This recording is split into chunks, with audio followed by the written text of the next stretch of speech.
কাছে দুনিয়ার সবকিছুর মূল্য যদি একটা মাছির ডানা পরিমাণও হইতো তো মা সাকা কাফিরাম মিনহা শারবাতাম মিন মাইন, একটা বেঈমান আল্লাহর জমিনে নাফরমানি করে এক ঢোক পানি পান করতে পারত না। সেজদা ছাড়া তুমি ভাত খাইবা, একটা লাঠির লগে ফেরেশতা তোমারে নর্থ বেঙ্গল ফাটাই দিবে। যদি দুনিয়া ভাতের দাম দিত, আল্লাহ ভাতের দাম নিত, যে না যারে তারে খাওয়াবো না।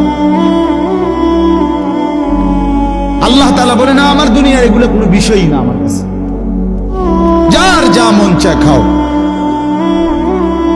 আমি আল্লাহ তাআলা সবাইকে দেব, মানুষকেও জানোয়ারকেও, গরু ছাগল কুকুর বিড়াল, জঙ্গলের প্রাণী, সমুদ্রের গভীরে প্রাণী, পাহাড়ের উপরে প্রাণী। বলেন এরা দুনিয়া ভোগ করে না? বলেন না ভোগ করে কিনা? খালাস, দুনিয়া খুব সহজ বিষয়।